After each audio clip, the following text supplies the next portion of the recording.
Hello and welcome to another edition of the Moving Iron Podcast. This podcast is proudly provided by Axon, helping dealers move more iron for almost 100 years. Find out more at axontire.com. Axon was started almost 100 years ago out of a passion for keeping agriculture moving. It's that same passion that drives them today. With a vision for a better experience for both farmer and dealer, they set out to create a better way to move more iron.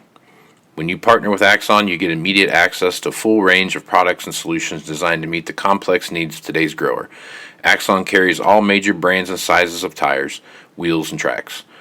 From custom colors and sizes to fully customized wheels, you can have the solution for virtually any problem today's farmer is trying to solve. To find more or become an Axon dealer, please visit axontire.com. Moving iron in the 21st century. Hard-working people working hard for you and me. Moving iron, time and time again. Through the years you'll find us here. Moving iron. Hello and welcome to Moving Iron Podcast Markets with Shawn Hackett. This edition of the Moving Iron Podcast is brought to you by Axon Tire, helping dealers move more iron for the past 100 years. Also, Arrow, if you're looking for a great place for salespeople to sell more stuff, check out heyarrow.com and look at their great products they have there. Shawn Hackett is with Hackett Financial out of Boca Raton, Florida, and he's nice enough to come on a couple times a week to talk about what's going on in the marketplace. And Shawn, here we are, it's Thursday, and we had a pretty good cold snap kind of roll through the Midwest and the high plains and those kind of things. And I guess as you take a look at this cold snap that we've seen, this morning I woke up, it was about 30 degrees, 28 degrees, something like that. I had about 3 inches of snow yesterday. As you take a look at this storm that we had come through here, which it's not uncommon for us to have snow this time of year, but the velocity of the storm seemed like it was a little bit stronger than it should have been when you look at the spring-like thunderstorms, tornadoes, those kind of things that rolled through the various parts of Oklahoma and Kansas and those kind of things. And then, we roll into blizzard-like conditions in the panhandle of Nebraska, Wyoming, so on and so forth. I guess, is this a precursor to what you've been talking about?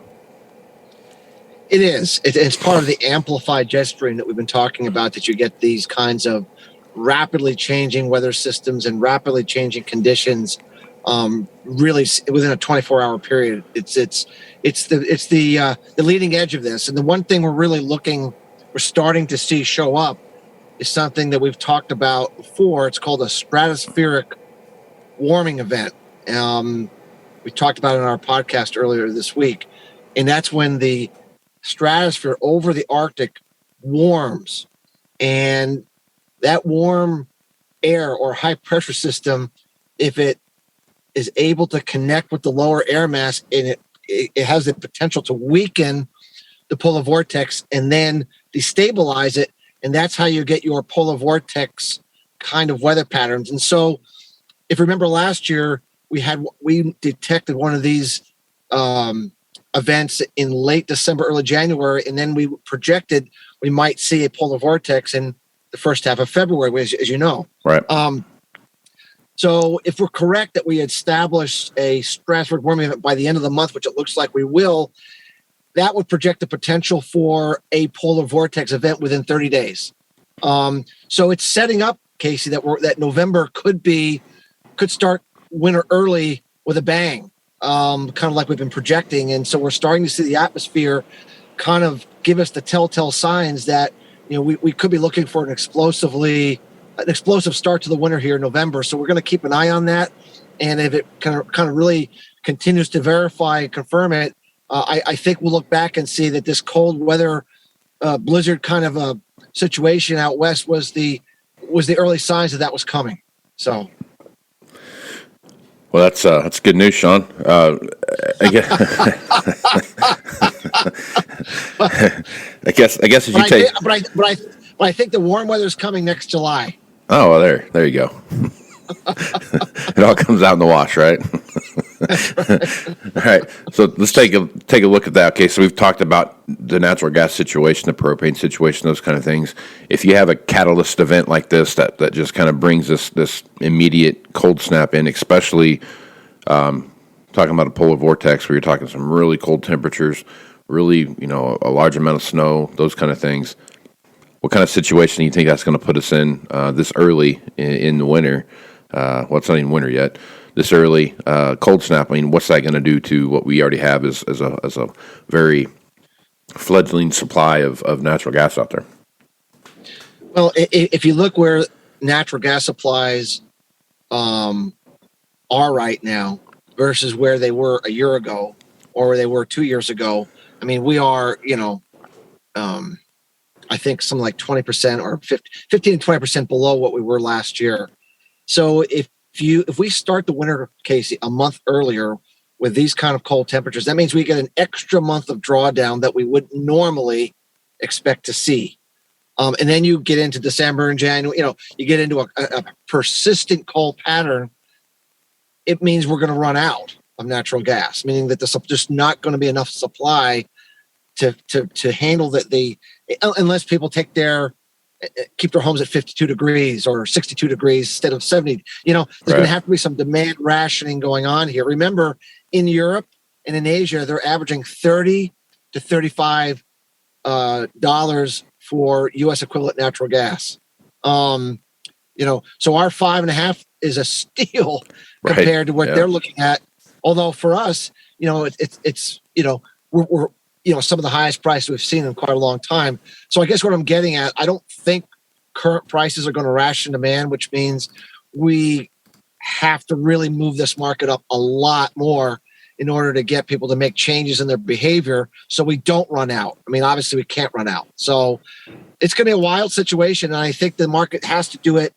They have to front end load the price, Casey. I mean, they have to get this price up.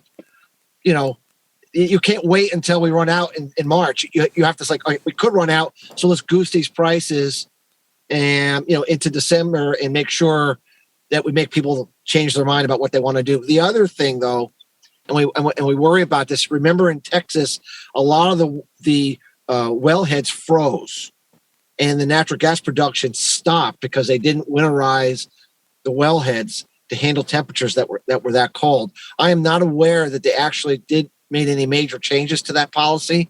So if we get these kinds of polar vortex events, not only is the demand for heating going to go up, but we're going to lose production. We're going to have some freeze outs, they call it. And that's going to that's going to exacerbate the problem of the supply and the drawdown. So it's not a good picture. You don't want to be going into a cold winter with insufficient energy supplies, but it looks like, whether we like it or not, that's where we are at right now. So, yeah. Right on. All right, so here we are going through harvest. As we look at it right now, we've got obviously kind of in the middle of it, right in the middle of harvest across the entire Corn Belt. And I guess as you take a look at these weather patterns that you're looking at moving into November, what kind of effect could that have on the overall function of the market, I guess, as you take a look at some of the struggles that might come from some early winter weather? Well, if we get some really, serious winter weather in November and, heavy snows in the Midwest, I'm worried about that last 20% harvest, that's supposed to get done in November. I'm worried about that, Casey. We may not be able to get to it. Or if we do get to it, it could be really, really delayed. And that could be one of the catalysts that sets the harvest low. We're talking about a harvest low here in October, but I'm really worried about not being able to get that last part of the crop out. In fact, they may have to keep it there all winter long and try to get it in the spring. I mean, sometimes that happens. So I think that could be a bullish catalyst for grains if we can't get that last 10, 15% harvested and it's sitting in the field. It's going to tighten things up a lot because, while it'll be on the balance sheet as being there, it's not available. Right. It's not available. Yeah. So that's something to pay attention to, and could be an initial bullish trigger to set the low and start getting the grain markets, turning to the upside here after a, pretty difficult period here over the last 2 to 4 weeks. Okay. Let's jump over and talk about cotton a little bit. Cotton's had a very strong run. We've seen some good movements there, even after the report that came out on Tuesday and what that looked like. So cotton is still bouncing around up there, and it's a very, very strong price. So I guess as you look at cotton, what's your thoughts there? Well, we had what's called a classic blow off top, Casey. We went from 90 cents to like $1.15 in just straight up blow off top fashion. That usually sets a high for a while when you put that kind of a trade on. It was all driven by demand from China coming out of nowhere, shocking the market when we had the least amount of physical supply available. But I have to believe, the Chinese aren't going to continue to buy like that. Harvest is starting to kick in. The crop looks good, and I just think that we've just that market has priced it all in right now, and I'm worried about. Already prices are down 10 cents from the highs already. So I just think there's as we talked about last time or last week, there's a selling opportunity here for cotton producers to lock in a good price now, and I would even argue for next year that the prices look pretty attractive. So I kind of think we made the top for a while here in cotton, and I just don't see the justification. Going forward as harvest really kicks in and the seasons really start to turn down into the end of the year, it's really hard to see the market making any more headway beyond what it already did. I just think it's time for the market to give back and get back into some a better price level for what the true fundamentals really are, I think. Yep. So. Okay, so you're getting ready to make your big trip down to Brazil to take a look at what's going on in the coffee market. Talk about that a little bit and some of the stuff you're going to be looking for while you're down there. Leave Wednesday. I'll be there for 8 days in the core central Brazil coffee areas where they grow the majority of all the Arabica coffee. There's three things we're going to be looking for. First of all, we want to look for how many flowerings showed up versus normal. We had the drought, we had the double frost. How much lower are the flowers, prevalence than they would normally be? That's the first thing. The second thing is, what's the condition of the trees? What's the conditioning of the flowers? Meaning, can these trees take the flowers that did show up and bring it to set to then put out the energy to develop a cherry that develops a coffee bean? These trees are probably as weak as they've ever been. It is our view that a lot of these, it's not going to be able to hold this entire flowering. You're going to see it abort a lot of these flowerings just from the lack of energy. The third thing we're going to be looking for, we're going to be going in to storage locations around this area to see how much coffee is actually sitting in storage houses versus what would normally be expected. This is a function of last year's crop, Casey. And, okay. If we see that, normally this storage facility would be totally full and it's only half full, that's going to tell us what, the nature of last year's crop and tell you how much we really have going forward. So we're going to try to get a good benchmark for those three metrics so that we can correctly calibrate what is the true supply demand situation going forward and what does the coffee market actually have to do here in terms of rationing demand to get through it. And so we hope to be able to come back from this trip with some clarity on those three metrics that is really hard to know unless you're actually there on the ground with the boots taking a look at it for yourself. So, right on. Well, it looks like it's going to be a good trip for you, and I hope you have a. I guess when you take a look at that and you're kind of come back, how much more do you think that's going to swing? I mean, one way or the other for you. I mean, do you feel like the reports you have are pretty accurate, and then you're going to see what's down there and kind of double check that, or do you feel like there's some things going on there that you need to pay closer attention to? Well, I mean, I have a baseline. I have my own baseline of what I think is the truth, right? Right. And so I want to go down there and make sure that my baseline, what's the truth versus my baseline? Have I overestimated, underestimated? Did I get it about right? I kind of want to try to calibrate. I don't want to go there with a bias. I want to go there saying, this is what I think. And then the most important thing is, what is the truth, right? Yep. I suspect things are going to be worse than my baseline because I've tried to be pretty conservative. I always try to be conservative in everything I do. I think my baseline is going to improve too conservative. That means that production is going to be lower than I'm expecting, and that the flowering is going to be worse than I think I'm going to walk away feeling that my baseline is too conservative and that I need to be more aggressive on how tight the situation is. I may be wrong about that, but that's my suspicion. Because I did put a lot of factor of safety in there, because I always try to make sure that if I'm really bullish in market, even if I'm conservative, then if it's more bullish than I thought, it only makes it my forecast that much stronger. If you know what I'm trying to say. Yep. Yep. And so that's really what what I'm going to be trying to do. And then once I have what I think is a good, solid understanding of it, then obviously I'll report that back to our subscribers and lay it out, and whatever changes we need to make, we'll make them. Right on. Well, Shawn, I appreciate you being on the podcast. If folks want to reach out to you and get more information about what it is that you're doing, what's the best way to do that? Our website is Hackett, HACKETT, advisors.com.